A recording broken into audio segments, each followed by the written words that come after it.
Yn gyntaf, ar am.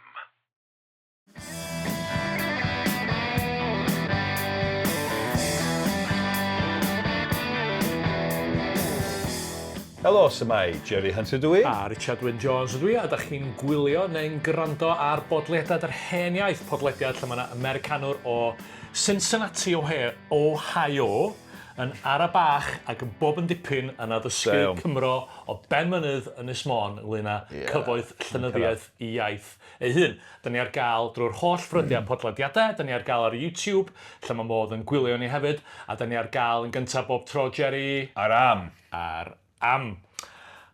Croeso nôl i Gaerdydd.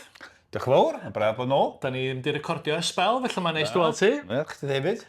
A ti wedi blino, da? Ti wedi bod wrthi yn sylwybu ar etholiad hanesyddol Cymru. A chwarae teg, dwi eisiau dy lon gyfarch a dy waith gwych. Ti'n bod yn brysur iawn. Diolch yn fawr iawn. Dwi'n gwybod llawer o'n gwrandawyr hefyd yn fans o'r podlediad gwleidydda wedi dywylio wrth y bethau yn ystod yr... Stopia, mae hyn yn ormod i mi. Mae gennym ni rhywfaint o bethau i'w hysbysebu cyn i ni ddal ati. Mae gen ti nofel a fydd allan? Bydd allan erbyn yr benod hon gael ei darlledu, dwi'n siŵr. Felly, beth di enw'r nofel? Fy nofel Saesneg gyntaf. Felly dwi'n gallu sgwennu Saesneg hefyd. O, ddim yn dall yna. Na, mi ydw i. Beth di enw i? An Atheist Christian Gunslinger. An Atheist Christian. Mae'n nofel ddystopaidd am yr America sydd wedi cael ei chreu gan y mudiad MAGA. Oce, nid camol MAGA wyt ti felly? Na. Oce, felly mae honna allan, a felly prynwch honna, a mae gennym ni hefyd isio atgoffa pobl bod ni'n mynd i fod ar faes y Steddfod am... Angon, mae ni... Di llun, cynt y Steddfod. Chwarter i 1 tan hanner awr wedi 1 yn y babell len. Ie, yn fyw. Felly dewch Sy'n gweld yna. Dewch yn gweld ni. Yn recordio o flaen cynulleidfa fyw. Oes na dress code ar gyfer y babell len? Dwi'n gorau gwisgo'r fod. Shorts a sandala fel arfer. Neu wellies a trws y sglawn. Dwi'n bod i'r tywydd. Mae yna lot o seti yn y babell len, felly please da chi'n llenwi nhw. A honno fydd canfed benod y podlediad, y prif gyfres y podlediad felly, ac penod ola y gyfres hon, sef cyfres 3, felly cyfle chi weld, gweld ni... Hanes yn cael ei greu. Hanes yn cael ei greu, unwaith eto. Reit, oce, digon o hynna'n hyrwyddo. Reit, ymlaen. Ie, ymlaen. Felly, lle da ni'n mynd? Da ni wedi crybwyll y dyn hwn nifer o weithiau, a dwi'n cofio mi ddeud bod rhaid ni gael penod neu ddwy amdano fo. Mae'n gyfrif mor bwysig o ran llenyddiaeth Gymraeg, y bedwaredd gan y bymtheg, sef William Rees neu Gwilym Hiraethog. Hwre! Ie, dwi'n gwybod. Mae'n gyfer y gwych. Mae'n y gymaint o gymeriadau, ffigurau diddorol o ran llenyddiaeth Gymraeg y cyfnod, ond mae'n un o fy ffefryn na, dweud y gwir. Dwi wrth y modd o Gwilym Hiraethog, gymeriad diddorol. Iawn. Mae'n bydd yn awydd gen i sgwennu llyfr amdano fo hydoedd, mae'n gymeriad mor diddorol. Dwi'n teimlo bod chdi ddim wedi coeddi digon o lyfrau, Jerry, felly capia. Wel, mae well dwi'n neud rhywbeth. Mae bywyd yn fyr ac yn brysur. Ond, eisiau dechrau fo rhywbeth ar ddechrau y cofiant iddo fo, gyhoeddwyd cwbl o flynyddoedd ar ôl o farw, de. Mae gofianydd, cofianydd cyntaf marw cyn gorffen y llyfr, felly dath i fab i orffen yn bymtheg. Cofianwyr Gruffydd Hiraethog. Mae'n o'n dyfynnu rhywbeth ydoedd Gruffydd Hiraethog i hun, amdano fo ei hun, am ei fywyd, lle da. Ddim yn ddedol o. Nid oes dim yn wahanol yn hanes fy mywyd i, mwy nag yn hanes bywyd rhywun arall, sydd wedi eni a'i fagu fel fynnau mewn cwm neilltiedig yng nghanol wlad. Dyna'r ddyfr am hynny. Mae'n eitha, mae'n wyledd iawn, dwi'n un o'r werin. A dwi'n meddwl un o'r pethau oedd yn wneud o'n anwyl hefyd, mi oedd o'n mor alluog, gyda'r cymaint o bethau, a gyda fo broffil mor uchel yn y Gymraeg yn neilltuol ddwylledig. Ond eto, ond nhw'n deimlo bod o'n un ohono ni, un o'r werin hefyd rwsys da, yr ampwyol. Ac wrth gwrs dyma pryd oedd y Gymru am hwn i ymneilltuol ar ei hanterth yn ystod y cyfnod yma felly? Ie, wel hollol yn union. Ac oedd o'n ynghanol pethau da. A dwi'n meddwl, felly William Rees da, gafodd ei eni ar ddechrau ganrif yn y flwyddyn 1812, gafodd fywyd hir am arw yn 1883, o blwy Llansannan, da. Gafodd ei fec yn cysgod mynydd Hiraethog, de. Gafodd ei eni... O, dwi wedi byw fyna, fel ti'n gwybod. O, dwi'n gyfarwydd iawn ar ardal, de. Ac, teulu o amaethwyr tlawd oedd nhw, de. Ychydig iawn o ysgol gafodd o, sy'n beth sy'n rhyfeddol. Rai o fawrian yn lle, sy'n symud ymlaen ychydig i ddiwedd y ganrif, a dechrau'r 20th ganrif, un oedd o hoff feirdd a llenorion yw Gwyn Jones. Ychydig o ysgol gafodd o. Bach mwy na Gwilym Hiraethog, de. Ac o ardal agos iawn. Ie, hollol. Ie, Betws yn Rhos. Eisiau codi safon addysg yn arno. Just dros y mynydd mwy na lai o'r Llansannan. Wel, hollol, yn union. Ond ychydig o, a David yw, mae'n debyg, ambell ia da, Pedro Sgwrs oedd hogia ffarm fel yn gweithio. Ar y ffarm, felly, mond yn y geiodd yn mynd i'r ysgol, mond ambell ia gafodd o'r ysgol ffurfiol yn rhyfeddol, de. Ac oedd o mewn rola diarffordd iawn. Oedd. Ond mi oedd yn ardal llawn beirdd, beirdd gwlad, dysgodd gyngenyddu gan ffarmwr arall oedd yn byw yn yr ardal, Robert Dafydd o'r Gilfach Lwyd, ynde. A wedyn, Methodistiaid, mi sôn am unwaith, Methodistiaid Calfinaidd oedd teulu William Rees, Gwilym Hiraethog, aeth I frawd hun Henry Rees yn weinidog eitha enwog gyda'r Methodistiaid. Mae yna gapel Henry Rees yn Llansannan i ni gael bod yn blwyddol iawn. Na ti gyfaredd I arall, de. Capel Coffa. Capel Coffa. Ond, ti'n bod, mi fysa fel maes o law yn ymuno ar anabynwyr, de, sy'n ddorol. Ath o'n weinidog gyda'r anabynwyr, de, felly yn dorri, so beth mawr di o ran enwadaeth y cyfnod, lle. Ond na ni drafod yna maes o law. O ran, enillodd enw fel bardd, yn weddol ifanc, ath o ennill gyda chywydd yn y Steddfod Aberhonddu yn y flwyddyn 1826, cywydd ar y testun, aros amdani, buddugoliaeth Trafalgar a penllywydd Nelson, da. Gwych. Ie. Testun Prydeinig Imperialaidd. Dwi wedi darllen o leia un ysgrif yn rhywle, rhywbeth o gyhoeddwyd tua'r diwedd y ganrif honno, yn cyfeirio at y gerdd hon fel un o gywyddau gorau'r iaith. Ond dwi'n mynd siŵr os di hynny'n wir, dwi'n sgwrdd o gerddi eraill nes y blaen, sy'n fwy diddorol, ac wrth gwrs mi'n newidiodd I wleidyddiaeth yn sylweddol, de. Felly, iddo gael ei fagu yn Fethodist, mi oedd y bardd ar awl ifanc yma wedi penderfynu mynd at yr anabynwyr, de. Hwyrach oedd hynny'n fwy cytnawsau dueddiadau gwleidyddol, radicalaidd mewn ffordd, de, o bosib. A wedyn, weddol ifanc yn 1828, mi ddechreuodd o bregethu ac ath yn weinidog yn gyntaf yn Mostyn, ei hun, de. A wedyn mi ath I ofalu am Nghapel Lôn Swan Ddinbych, de. A dwi'n gwybod tipyn am Lôn Swan achos mi oedd Robert Everett yn weinidog yn Lôn Swan cyn iddo adael I fynd draw I America, lle ath o'n gymeriad mawr o ran hanes y wasg Gymraeg yn America, a prif, wel, arweinydd y mudiad gwrth gaethwol Cymraeg yn America hefyd, Robert Everett. Felly, mae'n linach dda o weinidogion radicalaidd. Arweinydd ti wedi sgwennu llyfr amdano fo? Ie, Robert Everett, hollol, yn Lôn Swan. Felly, oedd Lôn Swan wedyn ar ôl I Robert Everett fynd I ofalu am gapel Cymraeg yn Utica, Efrog Newydd, de. Ond oedd o'n boblogaidd iawn fel pregethwr, de. Mae biti garw na does recordiadau rhai o bobl yma, de. Oedd o'n siwr o wych, de. Lot o ganol iddo fo. Wedyn, symudodd i'r Tabernacl yn Lerpwl, ath o'n ganolog o ran cymuned Gymraeg Lerpwl, a wedyn symudodd I gapel arall yn Lerpwl, Salam na. Ar ôl ymddeol, symudodd I Gaer, de, byw yng Nghaer hyd I farwolaeth, de. Ond oedd I wraig yn Gymraes a'i blant yn siarad Cymraeg, ath un o'i feibio nhw'n weinidog eitha adnabyddus hefyd, ac yn y blaen. Ond be bynnag, mae'n ormod I ddweud amdano fo. O ran I gynnyrch llenyddol, de, yn gynta, oedd o'n fardd ac ymynydd, sgwynnodd o ymyna, rhai sy'n cael eu canu hyd heddiw, ac yn fardd toreithog, sy'n oedd pob math o farddoniaeth, gwahanol fatha, cerddi rhydd, cerddi caeth, mi sgwennodd o arwr gerdd hir, fatha epic, pob math o beth felly de.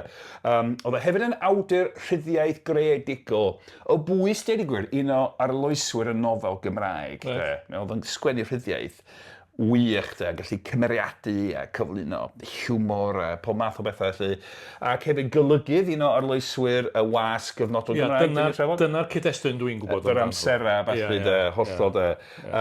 Ac hefyd yn y cyd-destun hwnnw fel golygydd, ac un o hwyliau 8 o wasg gyfnodol Gymraeg, mi gyhoeddodd lawer o ryddiaeth wleidyddol, de. Mi gyflwynodd, ti'n gwybod, iawn. Matsini, Catswth, y chwildroada cenedlaetholgar yn Ewrop yng nghanol 1840, etc. Felly llawer o radicaliaeth Ewropeaidd mewn ffordd. Pobl wedi cael darllen llytha cryno, difyr, darllenadwy disgler am yr holl bethau yma'n Gymraeg oherwydd Gwilym Hiraethog. Felly mae'n bwysig ar o ran llinach o radicaliaid Cymraeg y cyfnod mewn A wedyn beth sy'n digwydd o ran gwleidyddiaeth gweddill y ganrif a twf canolitholdeb Cymreig a'r holl bethau yma. Mae o'n ganolog yn y stori. Yn union, hollol. Dylanwadol iawn.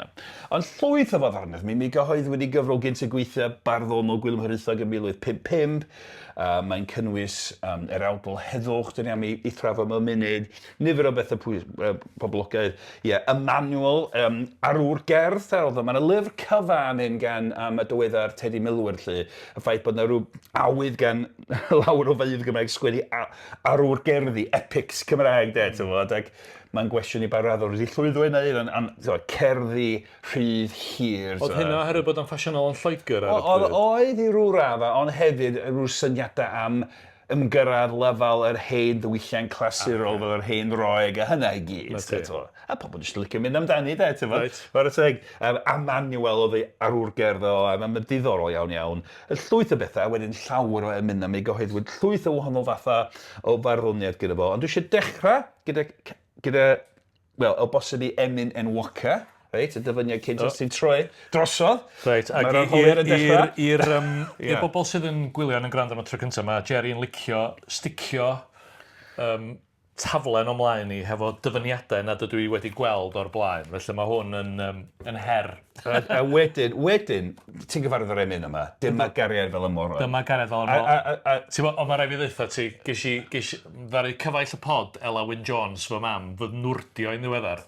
Oherwydd o'n i wedi bod yn dyfynnu rhyw emyn ac o'n i ddim wedi glywed amdano fo blaen. Ac oedd mam yn cywelyddio bod i mam... Ond dwi'n meddwl, waith na hynny, doedd dy fam ddim yn hapus bod ni wedi dewis Peter sôn am emyn gan Eben Fardd wrth ni drafod Eben Fardd a'ch titha hefyd. Felly, mae'n emyn wych. Felly, dwi eisiau ti i gannu fo. Mae Lleiwan yn ei fersiwn o hon, dydi? Ton o botel. Na, dyma gariad fel y moroedd, ia? Ie, ond yr laro. Dwi eisiau ti gannu fo. Na, dwi ddim. Gen ti lais canu hyfryd? Dwi'n newydd wrthau album, a ti'n canu yn wych yr album. Dwi eisiau... Na, go on. Ti'n canu... Dyma gariad fel y moroedd, tosturiaethau fel y lli, tywysog bywyd pyr yn marw i brynu bywyd ni. Pwy all beidio cofio amdano, pwy all beidio canu glod. Dyma gariad nad anangof, tra bo'r nefoedd wen yn bod. Hwn ydy un o fy hoff emynau. Dwi'n meddwl bod o'n anhygoel. Canna fo lle? Ar galfaria yr ymrwygodd, holl ffynonau'r dyfnder mawr. Torodd holl ar gaea'r nefoedd, oedd yn gyfain hyd yn awr. Gras a chariad, megis dilyw, yn ymdywallt ymanghyd, a chyfiawnder pyr a heddwch, yn cusanu eog fyd. Honna di. Honna llef o hoff emynau. Neu di ganol. Dwi eisiau di canu fo. Dwi'n yn gallu canu, ond ti'n gallu canu. A mae'n hyfryd yn ei. A mae'n arbennig iawn. A mae'r ddelwedd yn y llinell, dyma gariad fel y moroedd. Tosturiaethau fel y lli. Mae o'n ddelwedd yn parhau. Ac wrth gwrs mae'n emyn sy'n cael ei ganio hyd, mae'n boblogaidd iawn. Mae'n anhygoel. Dwi'n gwybod hynny, a dwi'n mynd myddech chi capel. Pwy all beidio cofio amdano. Ie, mae'n wych, dydi. A jyst yn teimlo hynna, y cariad yn llifo. A mae canu honna mewn cynulleidfa.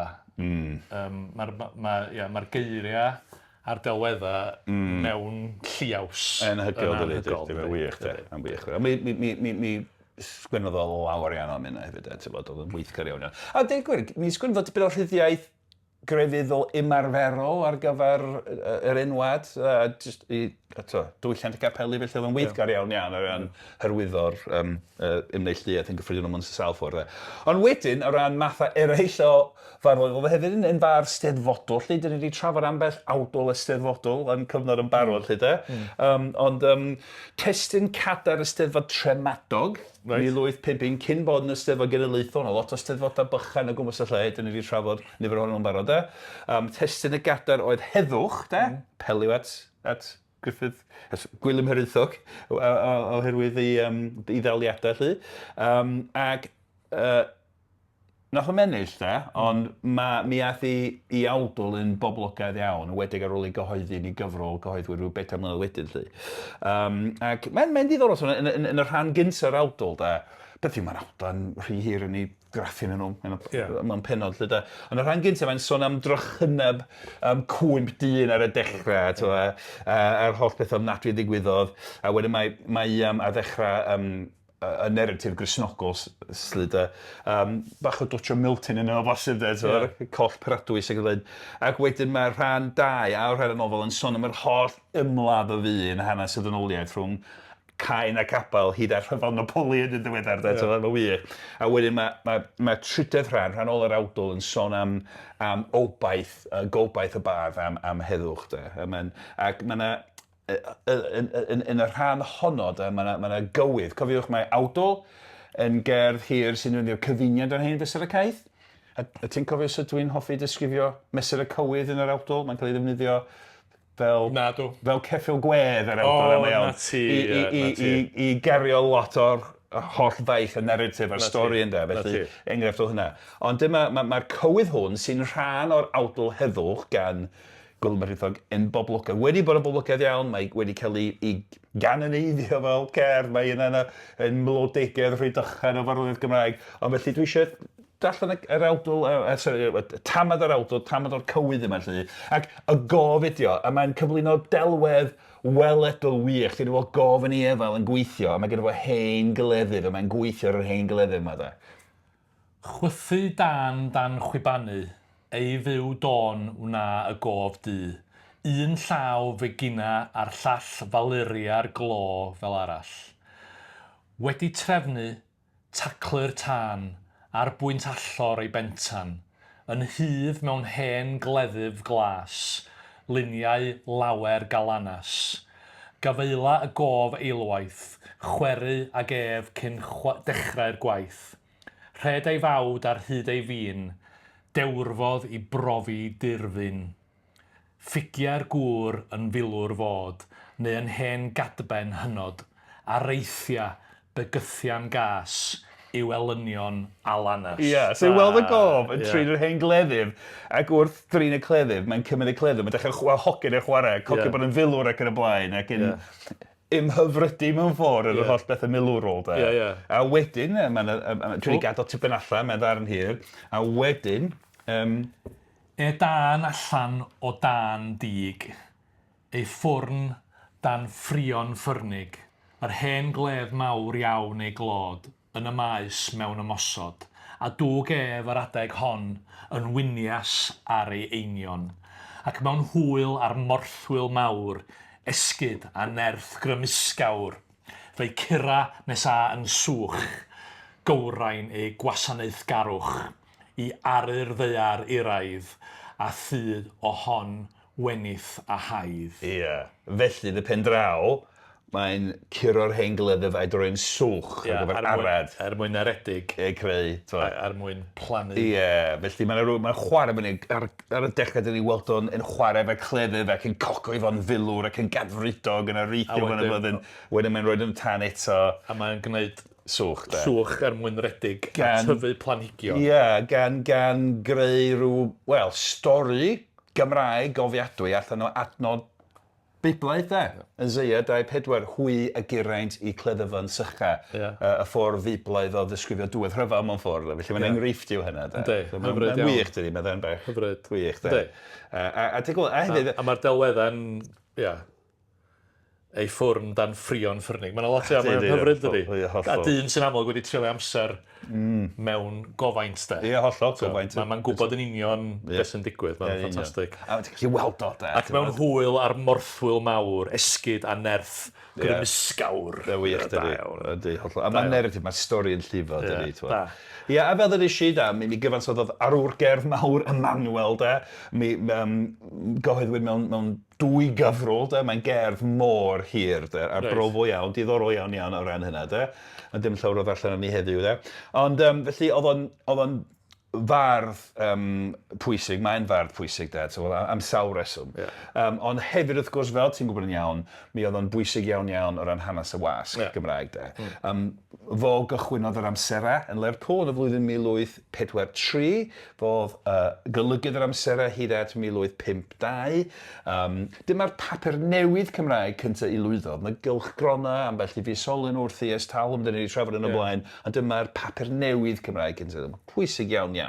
Am rhedeg tan 1859 pan brynwyd yr amserau gan Thomas G. Un o'r fanner. A eto mae'n werth pwysleisio'r cyfnod yna, mae 1843 i beth o 1852. Mae o'n... 59.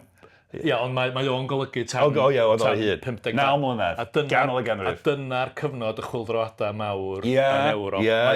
Mae o reit ar y cyfnod cythryblus, cyffroes. Gwanwyn y cenhedloedd fel mae'n cael ei alw'n Saesneg. A dyma fo hefo'r papur newydd. Fel cyfrwng i gyflwyno hyn i ddarllenwyr Cymraeg. A mae Lerpwl wrth gwrs sydd yn ganolfan ddinesig, lle mae lot o'r... Dwi wedi gwybod rwy'n mynd. Mae lot o'r chwyldroadwyr yma o'n dod o Ewrop, maen nhw'n gorau ffoi. Nath o gyfarfod Mae lot o'n dod trwy Lerpwl, so mae'n cyfarfod cyswth, mae'n gohebu hefo... Ydy o'n gohebu efo Garibaldi, dwi'n iawn i gofio hynna? Mazzini benda, oedd yn rhyw rhagfleinydd i Garibaldi, doedd. Wel, Mazzini'n... A nath o codi pres a cefnogi todd rai o'r radicaliad Ewropeaidd yma, di danfon llythyrau o ddiolch iddo fo am y gefnogaeth. A mae'n ddiddorol, achos mae'r oherwydd yr... cysylltiad Lerpwl yma, mae o'n dod o rola i'r bobl sydd ddim yn adnabod Hiraethog a ardal Llansannan. Mae'n ardal ddiarffordd iawn lle mae o'n dod ohono fo. Ond dyna fo, yng nghanol y metropolis mawr yma, yn cynhyrchu papur newydd Cymraeg de. So mae o'n... Mae'n troedio dau fyd neu sawl byd. Ond dwi'n cofio ges i odderi anerch Cymdeithas Gymraeg neu Gymdeithas Lenyddiaeth Llansannan unwaith. Yn rhyfeddol, oedd o neuadd lawn dop de, pobl dwylledig a diddordeb yn y pethau o hyd. Dyna chdi, da iawn. Ond wedyn hefyd, felly mi oedd yr amserau yn bapur newydd pythefnosol, dod allan bod pythefnos. Ac fel, o ran y cynnwys, dyn ni wedi sôn am y wleidyddiaeth Ewropeaidd radicalaidd, wrth gwrs neilldiaeth, wrth gwrs mae'n dipyn o wrthbabyddiaeth, ond ta'n gwybod unrhyw goeddiad neilltuol Cymraeg yn y cyfnodau. Ond diws... Wel, a hefyd, wrth gwrs, y llyfrau gleision, da ni'n y cyfnod yna hefyd, da ni wedi trafod hynna mewn pennod blaenorol. Mae'n jyst yn gyfnod mor ddiddorol, dydi? Yndi, hollol. A ffurfiannol. Ac mae'n debyg ar y dechrau oedd o'n stryglo chydig bach rhan cael cefnogaeth ar amserau, a wedyn nath Gwilym Hiraethog ddechrau cynnwys rhyw fath o golofn sy'n dwy'n y teitl Llythyr ar Hein Ffarmwr. Ac dyma amlygu I ddawn fel awdur rhyddiaeth greadigol hefyd. Ac mae'n hwyl I ddarllen, mae'n dychanol, mae'n ddoniol, ond hefyd mae'n trafod materion a oedd o'r pwys mwyaf i'w ddarllenwyr ran y trethu oedd ffermwyr yn gorfod dioddau, a gormes ar y werin Gymraeg. Ac mae'n... Dyn nhw'n gwybod, na'n I ddarllen tamer ohono, dwi'n siŵr bod gen ti jyst chydig bach, jyst dechrau un o'r llythyrau. Mae'n temptasiwn trio wneud acen efo hwn, Mae'n debyg eich bod chi a'ch derbyniwr sy'n meddwl mod i'ch wedi marw ys dalwm bellach. Os mod i heb sgwennu dim ys tro maith. Ond mi rydw i'n dweud I chi mod i'n fyw eto, coelwch chi'n y beidio. So mae o'n, dafodieithol. A mae'n gymeriad byw, mae'n ddoniol, mae'n dychanol, ond fel ddysgu mae'n trafod materion pwysig iawn I ddarllenwyr. Felly mae'n defnyddio rhyddiaeth greadig o ffuglen, fel cyfrwng I drafod materion cyfoes pwysig. A hwn ar ei roed o'r hwb wedyn. A wedyn yn boblogaidd iawn, a llythyr o hen ffordd yn boblogaidd iawn. A wedyn, dar nesa, gyhoeddwyd amser yn y flwyddyn 1849. Dwi'n gwybod neb di sôn am hyn, ond hen ffarmwr arall sy'n yma, llythyr sgwennodd darllenydd o ffarmwr I fewn, I gwino am lythyr o hen ffarmwr. Ond mae'n siŵr gen I, mae Gwilym Hiraethog I hun sgwennodd hyn, fel ffordd o grynhoi y math o fyrniadaeth oedd yn gael gan bobl fwy ceirwadol yng Nghymru. Syr, ffarmwr o dwy fina. Nid ydw yn stwffio fy hun I sylw fel hyn, chwelwch chi. i'r diben a geisio dynwared yr hen ffarmwr nag i sgwennu neu le chwaith. Trin fy'n hir ydw fy ngwaith i, ac ni ddiaswn yn meddwl am sgwennu, ond i biasa fy mod yn barnu fy hun yn fwy cywir fy ngolygiadau ar lawer o bynciau na'r hen ŵr yma. Yr ydwyf yn meddwl yn siŵr nad yw ef ddim wedi ei ddwyn i fyny yn ffarmwr, ond i de mi fyddai yn debycach o lawer i'r hen ffarmwrs nag ydw. Yr ydwyf fi yn ei weled o, welwch chi, yn ysgwennu yn debyg i ryw hen grydd neu deiliwr siaradus, a fod wedi rhoi ei grefft i fyny a throi i ffarmio. Rhyw hen radical fel hyn ydyw yn siŵr i chwi. Ond yr wyf fi yn sicr o blesio ar hen ffarmwrs yn well na fo o'r hanner, ac mi sgwenna i'n hefyd harddach lythyra oherwydd y mae fy ŵyr ifan yn medru mendio, spelio pob gair ac yn dweud y byddai'n gwylydd gweld y llythyra yn ymddangos mor ddilyn ar rhai yr hen ffarmwr. Ac yn garw ydyw ifan fy ŵyr. Ie, dyna ni'n wir. A mae'n siŵr gen i, mae Gwilym Hiraethog sgwini hynny hefyd, ti'n bod. Fatha fe rhyw gymeriad ffuglen o dychanol sydd yn ymateb i'r hein ffarmwr. Ac yn crynhoi y math o mateb sy'n disgwyl gan ddarllenydd Kate Waddle sydd ddim yn derbyn y math yna o radicaliaeth ac yn cwyno. Yn ddoniol iawn, a lot o hwyl i gael hefyd. Mae'n cymeriadu. A mae'r llythyr wedi arwyddo gan hen ffarmwr arall. Ie, hen ffarmwr arall, ydy. Wych, bosib bod i'n anghywir, dwi'n siŵr mae fo sgwrdd yn hynny, a rhywbeth gwych am hynny. A wedyn, mae'n sôn am hen deiliwr fyna, ac o'n dda iawn a creu cymeriadau gwledig, istradebol, hen ffarmwr, hen deiliwr, hen grydd, a eto bob tro mae'n sgwennu amdano nhw, maen nhw'n dod yn gymeriadau byw, Ac o ran i ryddiaeth greadigol, a'i bwysigrwydd fel un o arloeswyr y nofel Gymraeg mewn ffordd, a ni drafod hynny eto wrth i ni gyrraedd Daniel Owen cyn hir, sy'n ni'n feddwl ac yn y blaen. Ond mae hefyd mi gyhoeddodd o helyntion bywyd hen deiliwr yn 1877, sy'n ddod, a wedyn flwyddyn wedyn gyhoeddodd llythyr o hen ffarmwr fel llyfr, ar ôl i gyhoeddi'n gyfresol. Dwi'n meddwl, os gen ti dyfyniad o'r hen deiliwr eisiau rhoi blas o'r cymeriad hwn hefyd. Helyntion bywyd hen deiliwr, Pennod 1. Argol fawr, reit. Hen deiliwr. O hen deiliwr o ganol gwlad ydwyf, yn arfer myned o dŷ i gyflawni dyletswydda fy ngalwedigaeth, ac felly wedi gweled llawer o'r byd yma yn y cylch y bym i yn troi ynddo.